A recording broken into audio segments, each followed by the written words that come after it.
Meus irmãos, convido você a abrir sua Bíblia em Marcos, capítulo 6. Continuando de onde a gente parou. Marcos, capítulo 6, do verso 35 ao verso 44.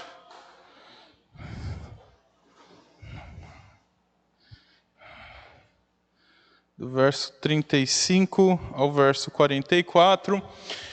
Depois de colher o relato dos apóstolos, ir para o outro lado do Mar da Galileia, como a gente viu semana passada, para descansar, a multidão chegou junto, Jesus viu que eles eram como ovelhas que não tinha pastor, e passou a ensiná-las, cuidar delas, e mesmo cansado, passou o dia inteiro ensinando. Então eles estavam exaustos, mas diante da situação eles precisaram ensinar, eles precisaram cuidar, e ficaram um dia inteiro fazendo isso até o começar do anoitecer, quando a multidão se encontrava então ainda com eles no meio do deserto, com fome, com necessidades, e Jesus vai cuidar dessa multidão, como nós veremos agora, a partir do versículo 35 até o versículo 44, que diz assim: Em declinando a tarde, vieram os discípulos a Jesus e lhe disseram: É deserto este lugar, e já avançada a hora. Despede-os para que, passando pelos campos ao redor e pelas aldeias, comprem para si o que comer.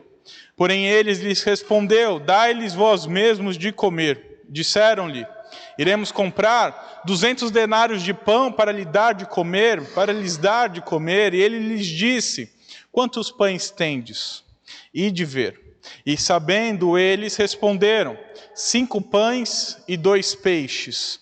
Então Jesus lhe ordenou que todos se assentassem em grupos sobre a relva verde, e o fizeram repartindo-se em grupos de 100, 100, 50 e 50.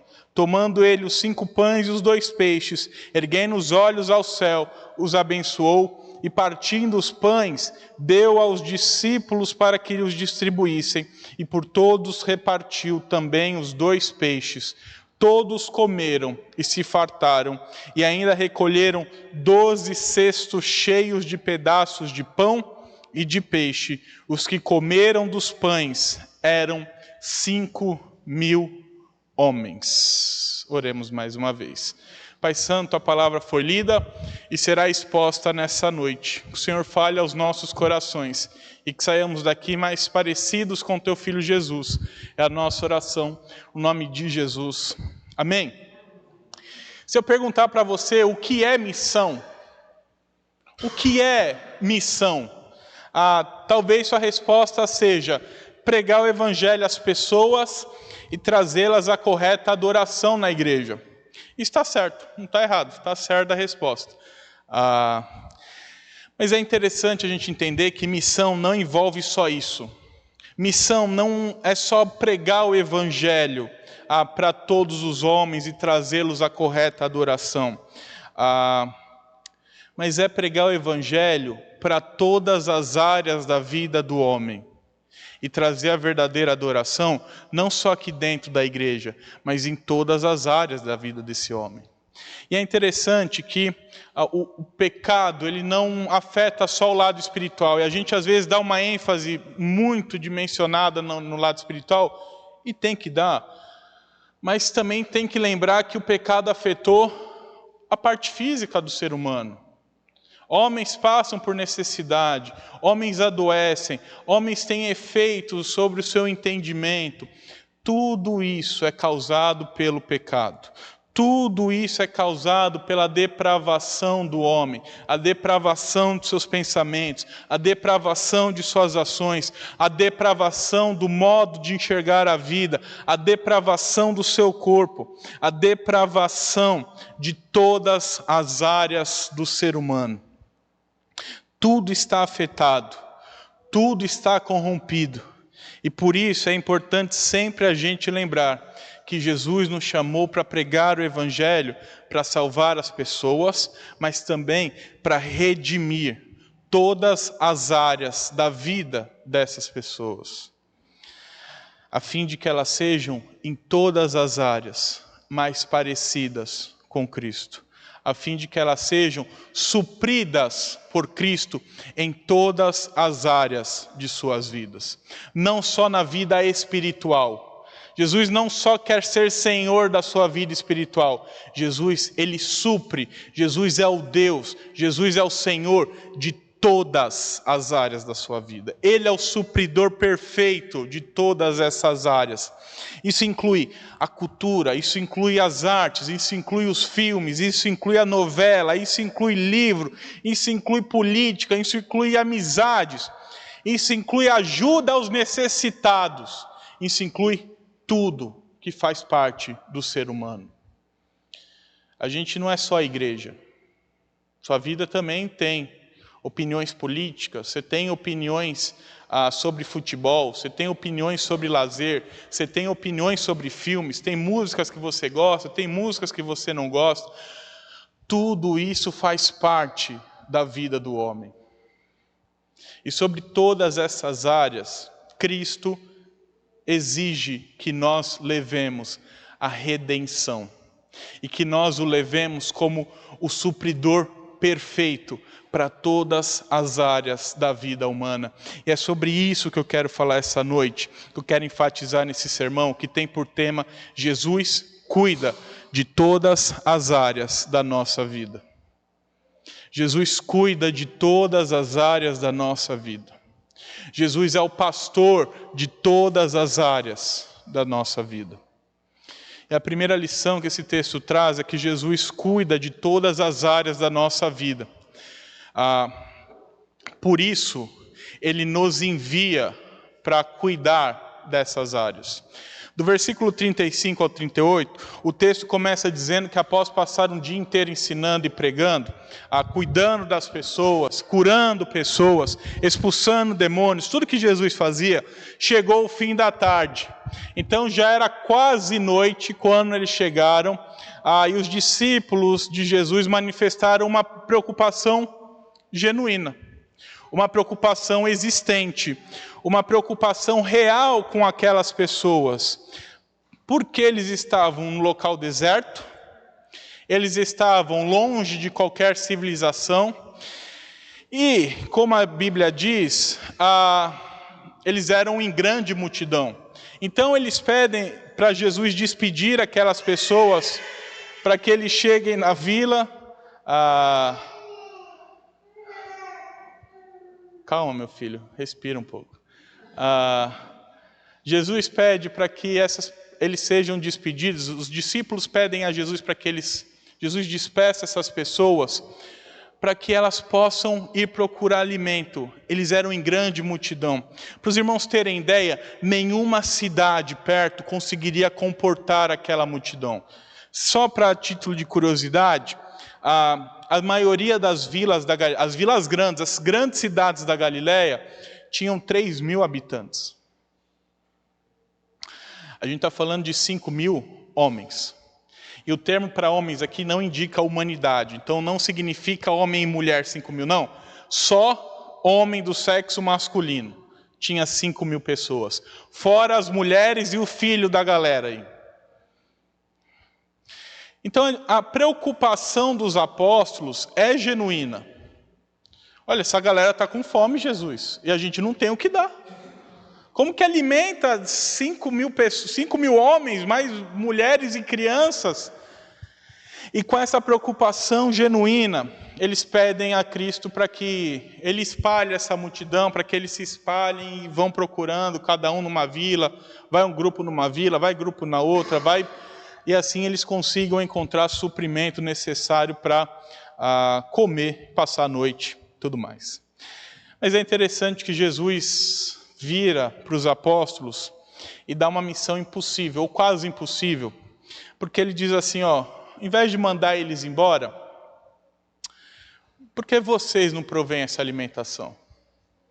Então, se você vê bem aí no seu texto, no versículo 36, os discípulos pedem. No versículo 37, Jesus responde assim, dai-lhes vós mesmos de comer. Jesus aqui não está pedindo, Jesus aqui não está dando uma sugestão, Jesus está dando uma ordem. E falando assim, olha, dá vocês de comer para eles. Resolva vocês o problema dessas pessoas. Eles estão com fome? Dá-lhes de comer. 5.000 pessoas. 5.000 homens.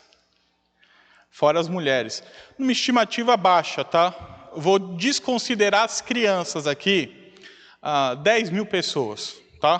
10.000 pessoas. Se a gente for colocar judeu, gosta de ter filho. Tem estimativa aí que chega na casa das 20.000 pessoas junto ali, a multidão.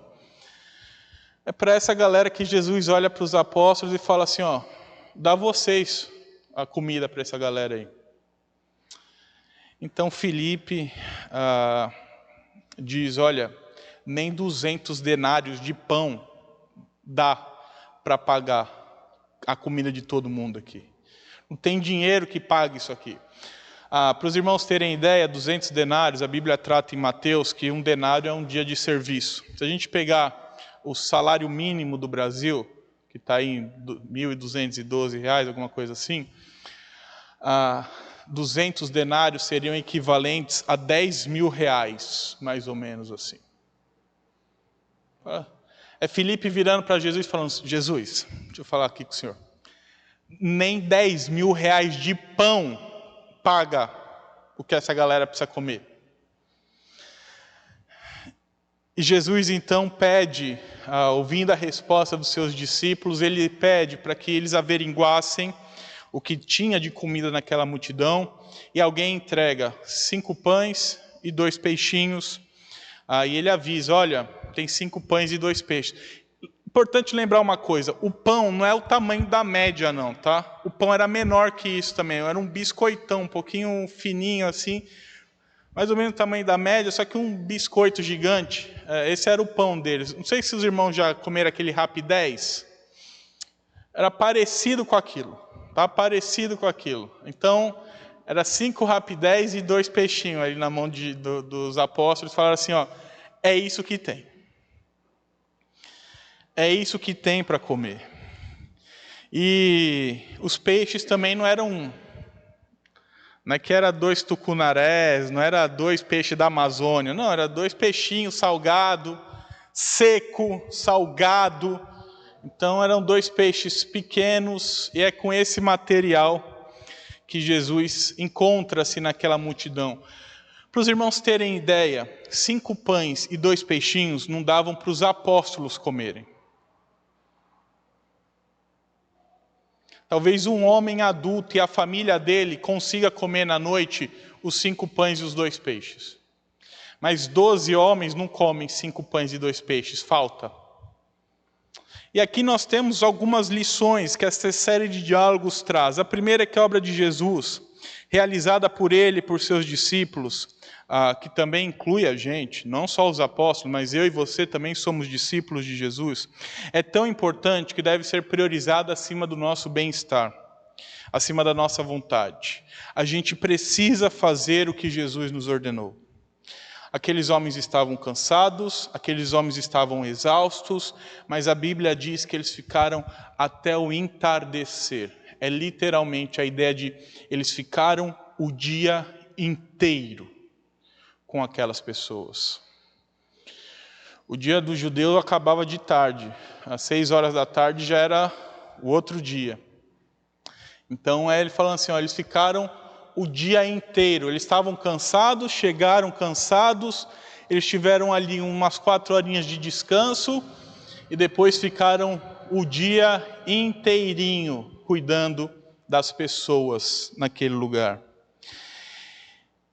E é importante destacar uma coisa, meus irmãos, é claro que nós precisamos descansar, é claro que nós precisamos nos cuidar, é claro que nós precisamos ter um tempo para nós, mas se houver necessidade, a gente precisa deixar o nosso bem-estar de lado em prol da obra do reino.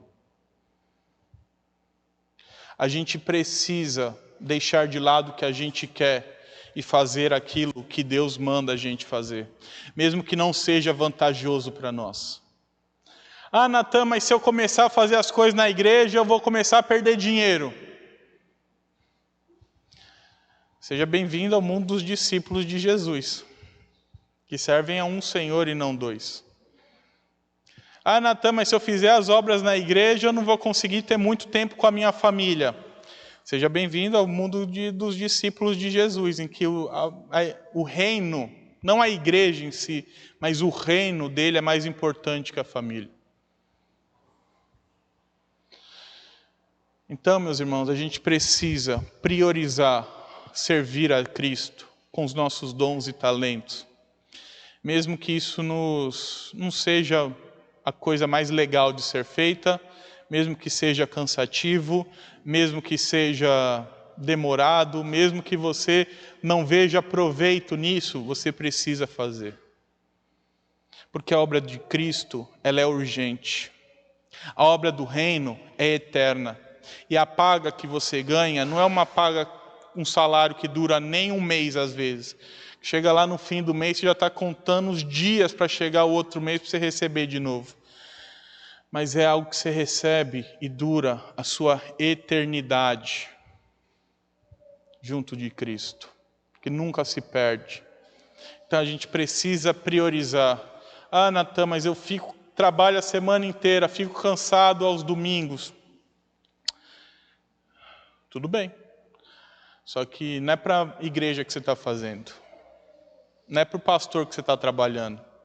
Se alguém estiver trabalhando, se um dia a sua meta for trabalhar para o pastor, tira isso, por favor, do seu coração.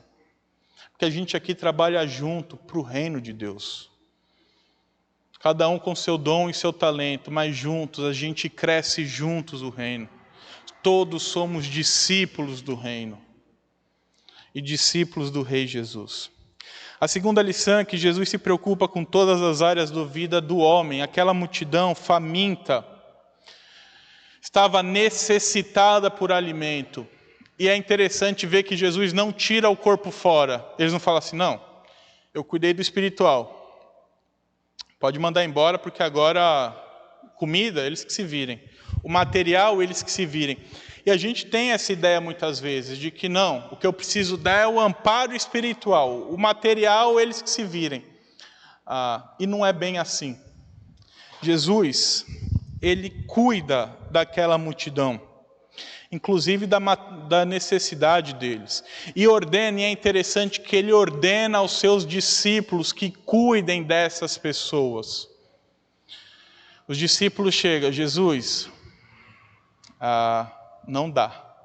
Ele fala, vai cuidar. Manda embora, vai cuidar. E é interessante que nós veremos que, sem recursos, os discípulos se propõem a fazer o que Jesus manda. E eles cuidam daquela multidão. Então a gente precisa entender que Jesus nos chamou para pregar o Evangelho, para cuidar das pessoas, para cuidar do lado espiritual das pessoas. Mas não só isso, Jesus nos chamou para cuidar do homem como um todo. E não só uma camada do homem, não só um departamento dentro da vida humana. Mas da vida toda do homem, o Evangelho tem que penetrar, o Cristo tem que ser conhecido. Cristo tem que ser levado, Cristo tem que ser chamado para todas essas áreas, porque Jesus supre todas essas áreas. Esse texto é claro, que é nosso dever então cuidar dos famintos. É nosso dever então educar os que não têm educação. É nosso dever levar saúde para quem precisa. É nosso dever levar o Evangelho para todas as áreas da vida do homem, não só para dentro da igreja. O lado igreja é fundamental, mas ele não é o único lado que existe na vida. Você só não vive dentro da igreja. Você vive. Você tem a igreja, mas você tem seus amigos, alguns têm o seu futebolzinho aí durante a semana, alguns têm outros lazeres durante a semana, alguns têm uma vida profissional super ativa e bem-sucedida. Em todas essas áreas, o Evangelho precisa ser levado, através do nosso modo de vida e através de obedecer a Cristo. Olha, no trabalho eu vou obedecer a Cristo. E eu vou fazer o que Cristo faz. As pessoas estão precisando, o que Cristo faria? Nós temos condições de erguer um hospital aqui, ergamos o hospital. A igreja perdeu esse senso. Mas sempre, se os irmãos lerem a história da igreja, sempre foi a igreja responsável pelo ensino das pessoas. Porque ninguém queria ensinar os mais pobres, a igreja fazia escolas públicas para ensinar os mais pobres.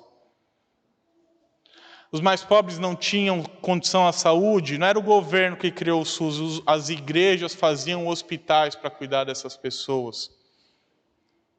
E a gente às vezes entrega tudo, fala assim, ó, isso é problema do Estado, isso é problema do Estado, isso é problema do Estado. Mas Jesus chamou a gente para cuidar de todas as áreas da vida do ser humano. Então não ache que o seu papel é vir aqui, sentar no banco da igreja, trazer alguém para a igreja e já está bom. Não é. Jesus nos chama para viver e aplicar o Evangelho em todo o que fizermos e em todo o tempo. Essa é a primeira lição, então. Jesus cuida de todas as áreas de nossas vidas e nos envia para cuidar. Por isso, Ele envia a gente para cuidar das áreas de toda a vida do homem. A gente tem que ser responsável por entrar e falar aquilo que Cristo quer que seja falado em todas as áreas da vida do ser humano. A segunda lição é que Jesus cuida de todas as áreas da vida do homem, porque Ele supre todas as carências do homem. Todas as carências do homem, Jesus supre. E Jesus tem poder para suprir. Do verso 39 ao verso 44, a segunda parte do texto, após todo o diálogo com os apóstolos sobre como alimentar o grupo, Jesus ordena que eles se assentassem em grupos de 100, de 50. Aqui é interessante dizer que Marcos está corroborando com um relato, ou melhor, João vai dizer que acontece na Páscoa, João escreve depois de Marcos, e Marcos escreve só que a grama estava verde, mas a ideia é que aconteceu na primavera, na época da Páscoa. Então, provavelmente aí 1 ano antes da morte de Cristo é que esse evento acontece, provavelmente aí a última Páscoa, antes do sacrifício de Jesus, é que esse evento acontece.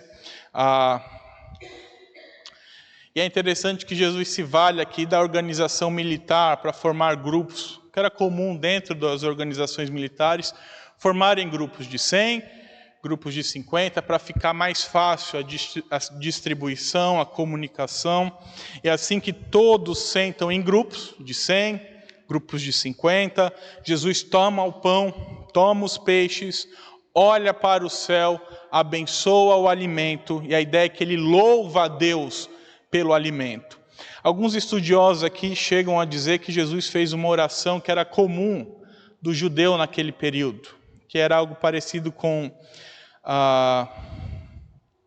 bendito seja, Senhor nosso Deus, Rei do mundo, que fazes brotar o pão da terra. A gente não sabe qual foi a oração, porque a Bíblia não diz. Jesus pode ter falado isso, Jesus pode ter falado outras coisas, mas a ideia é que Jesus pega o pão, pega o peixe, e ele não fica assim, meu Deus, o que eu vou fazer com isso aqui? Meu Deus, por que o Senhor é tão malvado comigo? Eu estou aqui fazendo a tua obra, e tu me manda 5 pães e 2 peixes. Eu quero ajudar a multidão, mas o Senhor me manda 5 pães e 2 peixes, não tem como. Jesus não fica reclamando do que ele tem. Pelo contrário, Jesus pega o que ele tem e louva a Deus. E abençoa. Fala assim, ó, é 5 pães e 2 peixes que nós temos? Louvado seja Deus, abençoa os alimentos. E então ele começa a quebrar. E a ideia, meus irmãos, é que o milagre está aqui, tá? Jesus pega o pão e começa. E vai quebrando. E vai dando para o apóstolo dá para o outro, e vai levando para o grupo, e vai quebrando o pão, quebrando o peixe, quebrando o pão, quebrando o peixe. E quando for ver, alimenta toda a multidão, todos os homens, todas as mulheres, todas as crianças. E a Bíblia diz que todos comem até ficarem satisfeitos. Imagina a quantidade de comida que tem que ser para o cidadão, para 20 mil pessoas. Vamos chutar baixo. 10 mil pessoas. 10 mil pessoas. É uma Vila Belmiro cheia. Se os irmãos terem aí uma ideia assim de estádio de futebol, pega um estádio de futebol assim, é um estádio de futebol cheio.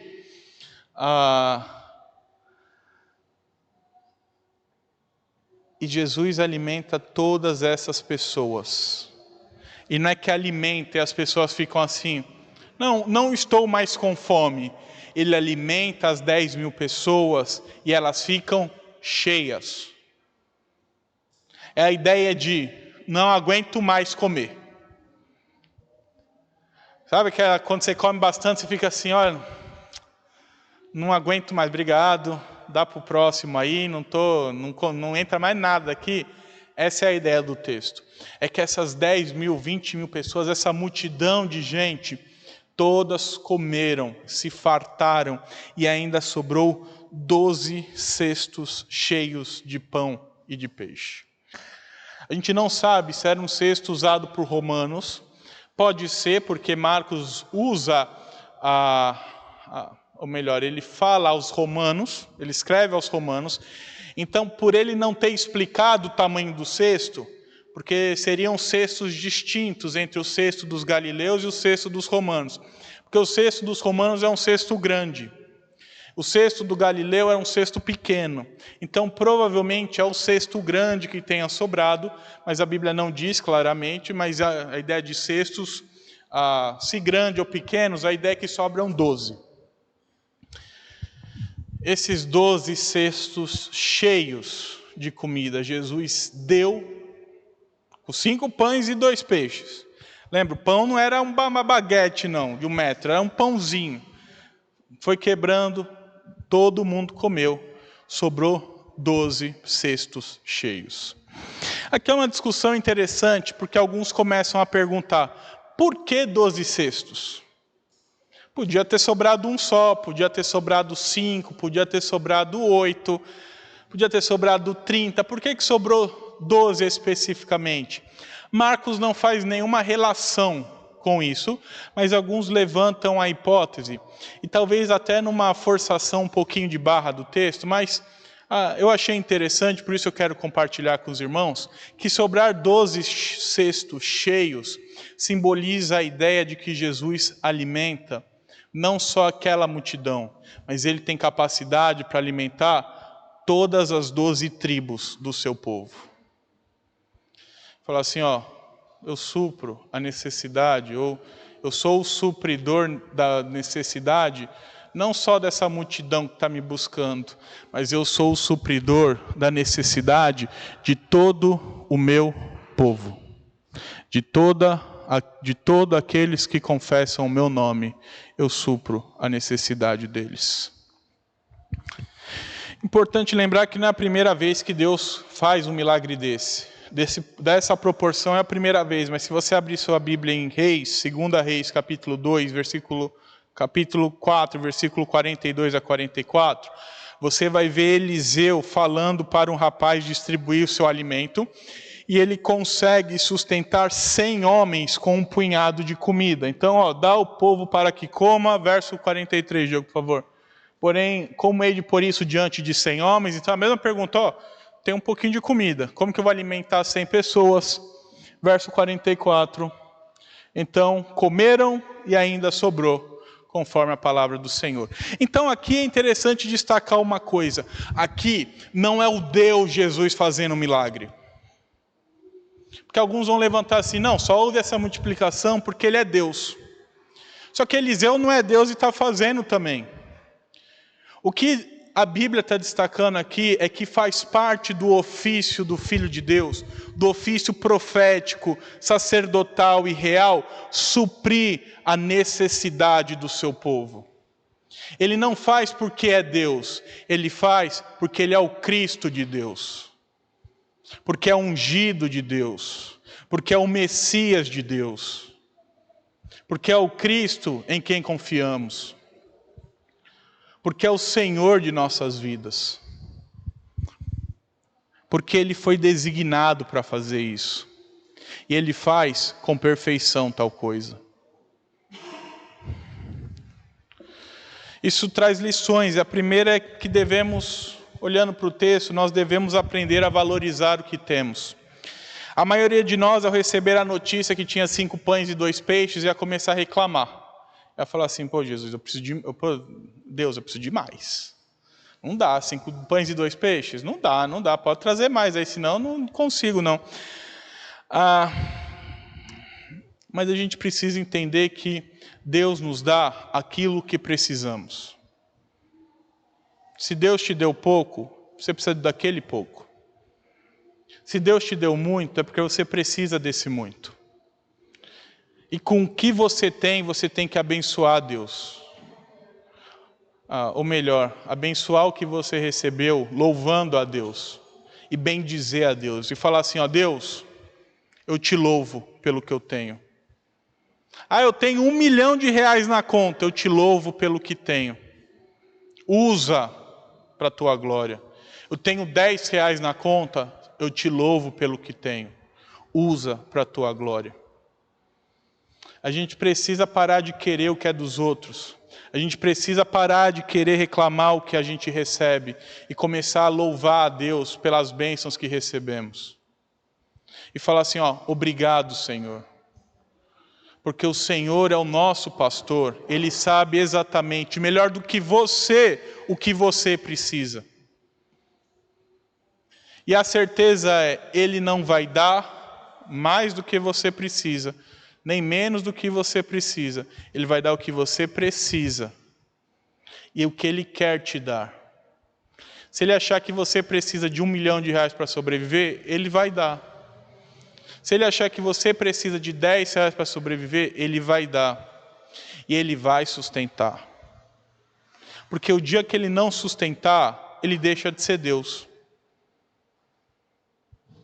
O dia que Ele falhar com uma das promessas dEle, Ele deixa de ser Deus. Natan, mas eu passei fome. Porque Deus teve um propósito. Mas você está vivo aqui respirando, está bem, está aqui louvando a Deus. Deus não faz nada sem propósito.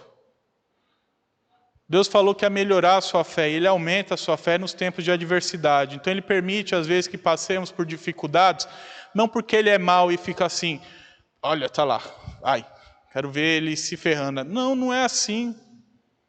É o pai que cuida do filho. Então, mesmo na adversidade, louve a Deus. Porque Deus não está fazendo por maldade, pelo contrário, Deus está fazendo pelo seu bem. Talvez aquele seja um momento de aprendizado, que quando você vier a ter, ou se não vier a ter, mas você aprenda a adorar a Deus de modo sincero e se contentar com aquilo que você tem. Porque não adianta ter R$1 milhão, se não tiver um coração contente, você vai achar pouco e vai querer 10. E aí você vai continuar sem aprender isso, vai ter 10 e vai achar que tem que ter 100. E vai reclamar com Deus se tiver 1 bilhão. Se você for o homem mais rico do planeta, você ainda vai reclamar com Deus. Então aproveite quando Deus nos faz passar por provas e provações, porque Ele está querendo nos ensinar e nos moldar a imagem e semelhança de Jesus. Mas uma coisa é certa, você não vai morrer de fome, porque Ele vai suprir. E não é porque, Natan, você é teologia da prosperidade. Não estou prometendo dinheiro para ninguém aqui. Estou prometendo que Deus vai suprir, porque Ele prometeu suprir. Porque assim como o pastor cuida das ovelhas, Deus cuida de nós. Assim como o pai ama o filho, e o pai não deixa o filho passar fome, nós somos pais maus. Imagina um pai celeste que é perfeito. Então confia que tudo que você tem é o que você precisa. Então se você não tem o iPhone 14 Pro Max, se você não tem o carro do ano, se você não tem a casa dos sonhos, não reclama. Agradeça pelo que você tem, pela casa que você tem, pelo celular que você tem, pela vida que Deus te deu. Porque Deus deu, tudo que você tem veio do Senhor. Além disso, esteja pronto para dar o que você tem para Deus usar. Pensa na pessoa que veio preparada, ela se programou para o evento. Então ela falou assim, eu vim preparado. Eu sei que eu vou ficar até de noite, eu vou me preparar. Eu vou levar uma porçãozinha de pão, uma porçãozinha de peixe. Quando tiver de noite, eu como, fico de bem e continuo com Jesus. Aí os apóstolos chegam e falam assim, quem tem comida? Aí levanta o cidadão e fala assim, aqui, 5 pães e 2 peixinhos aí. E comeu mais do que se tivesse ficado com aquilo no bolso. Então, esteja pronto para dar o que Deus te deu para a obra dele. Eu não estou pedindo para você entregar aqui a chave do seu carro não, tá, meus irmãos? Calma. Nem a chave da sua casa, nem vender sua casa e ofertar. Não estou pedindo isso. Eu estou pedindo é que você, e estou ensinando, é que você não seja mão de vaca para as coisas de Deus. Olha, Natão, eu tenho 10 reais, mas Deus falou comigo que eu vou dar esses 10 reais aí. Amém. Não vai faltar. E a experiência que eu conto, meus irmãos, é que aqueles que são liberais no dar à casa do Senhor, não sei como, mas Deus multiplica 30 vezes mais, parece. Eu vejo gente que fala assim, não, porque não, preciso fazer tal coisa. Não, deixa que eu faço, deixa que eu pago, deixa que... Aparece, não passa fome não. E Deus faz. Porque Deus não precisa do nosso dinheiro. Ele é Deus, Ele não precisa do seu dinheiro, não precisa do meu dinheiro. Ele pede, para que a gente mostre onde está o nosso coração. Também não venha barganhar com Deus, tá? Não adianta barganhar com Deus. Falar assim, não, eu vou dar 10 mil reais lá na igreja, mas Deus, eu estou dando 10 mil, mas eu quero a bênção dobrada. Se for para isso, não entrega. Não é esse o propósito. Entrega com liberalidade de coração. Fala assim, é para Deus. Eu sei que no final Ele vai me dar. Porque eu não preciso do dinheiro para viver. Eu preciso de Deus. Eu preciso do sustento do Senhor. Então, dê o que você tem para Deus usar. Não é só dinheiro, tá, meus irmãos? Aqui eu falei de dinheiro, mas não é só dinheiro. Dê o seu talento. Dê os seus dons. Dê o seu tempo. Dê os seus recursos, não materiais só, mas recursos pessoais. Olha, Natão, eu sou muito bom em fazer tal coisa, eu sou bom em fazer tal coisa. Não faz só no mundo, faça para o reino de Deus também. Faça as coisas para Deus. E faça de coração, porque Deus não precisa do nosso resto. Então eu canso de escutar a gente falando assim, não, porque quando eu ficar milionário, eu dou 1 milhão de reais para a igreja. Eu nunca escutei esse, mas se alguém quiser, fica à vontade aí também. Mas o que eu escuto bastante não, porque quando eu me aposentar, aí eu vou ter mais tempo livre, e aí eu vou para a igreja, aí eu ajudo, aí eu vou pregar o evangelho, aí eu viro missionário. Deixa eu me aposentar, que aí eu pego uma receita e viro... Deus não precisa do seu resto. Deus não precisa ser plano B na sua vida. Deus é maior que você. A igreja de Deus cresceu sem você. E vai continuar crescendo sem você. A gente que tem que aproveitar o privilégio que Deus nos dá de participar de algo que é vitorioso. Porque se tem uma certeza nesse mundo, meus irmãos, é que o reino de Deus já venceu. E que a nossa obra já venceu. E que aqueles que participam já são vencedores. E que não há nada em vão no reino de Deus. É isso que Paulo diz, olha, trabalhe no Senhor, sabendo que o seu trabalho não é vão. A gente viu então que Jesus não se preocupa só com uma área específica do homem. Jesus cuida do ser humano. Cuidou daquele povo faminto. supriu a carência daquele povo faminto. Melhor do que se eles tivessem saído por conta própria para comprar as coisas.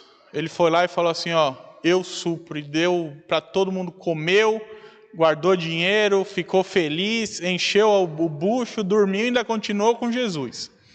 Então Jesus cuida de todas as áreas do homem, de modo que Jesus cuida de todas as áreas da nossa vida, da sua vida, em tudo Jesus cuida. No seu trabalho, Jesus cuida.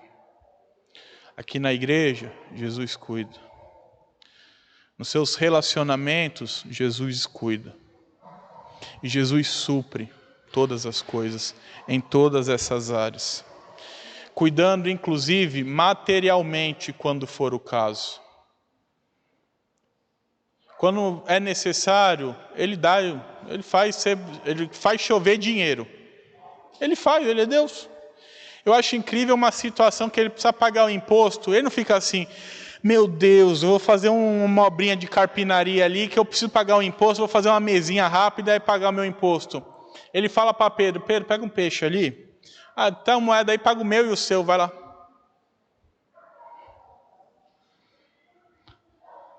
Nem Pedro precisou se preocupar. Pedro estava lá e falou, então já está pago o meu imposto aí também.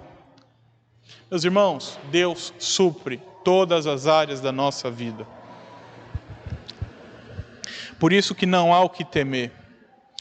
Por isso que nós temos que levar esse Cristo supridor para as pessoas. E nós precisamos cuidar das pessoas. Olha, Natan, eu conheço pessoas que passam necessidade. Ajude.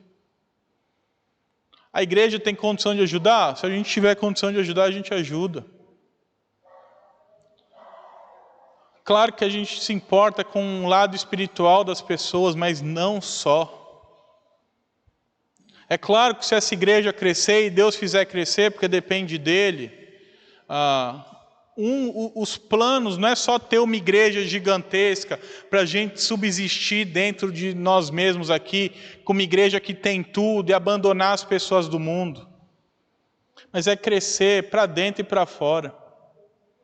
É ter uma igreja bonita assim, mas também desenvolver centros estudantis. Por que não fazer escola? Por que não criar hospitais? Por que não fazer centros de reeducação? Se a gente tiver condições de fazer, a gente tem que fazer. Mas para isso a gente precisa crescer juntos e pensar nisso juntos. E precisa entender que Cristo se importa com isso também.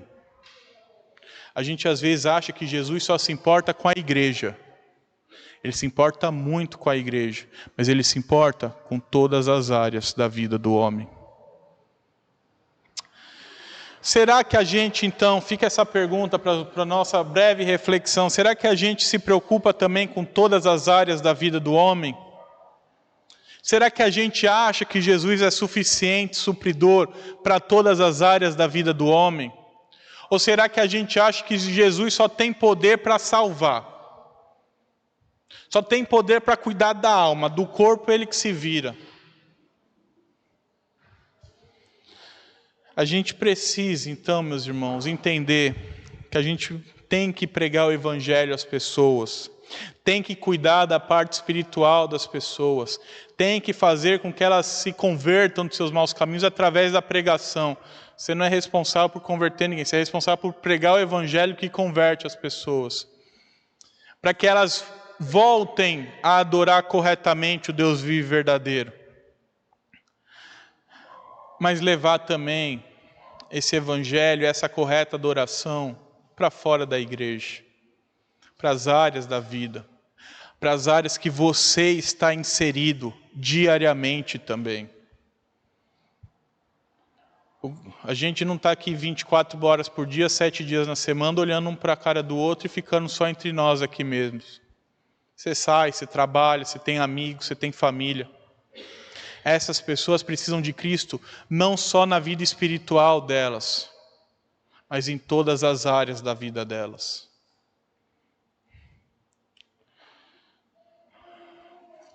Então, como discípulos, Jesus nos manda não abandonar essas pessoas, mas que nós mesmos cuidemos. Lembra da ordem que ele deu para os apóstolos? Os apóstolos falaram assim: Jesus, manda embora, deixa eles se virarem. Jesus vira e fala: vocês deem o que comer para eles. Eu e você recebemos a mesma ordem. Na nossa mente não pode ser se vira. Na nossa mente tem que ser o que Cristo faria para suprir a necessidade dessa pessoa. Se Cristo tivesse as capacidades que eu tenho, se Cristo tivesse os recursos que eu tenho,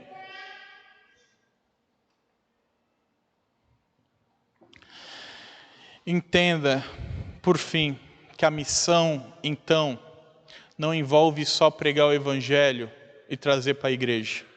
Missão envolve pregar o Evangelho em todas as áreas da vida do homem.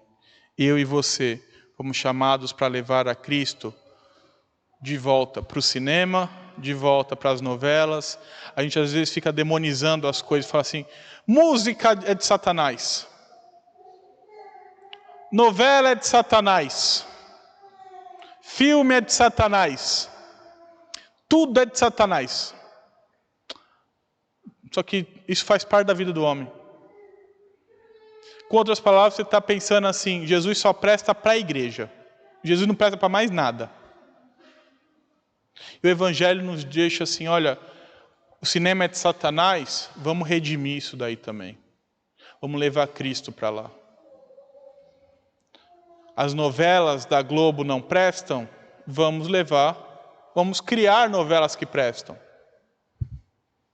Mas a gente é bom em criticar, em fazer, aí é outros 500. Então entenda que missão envolve cuidar de todas as áreas da vida do homem. Que Deus abençoe sua vida.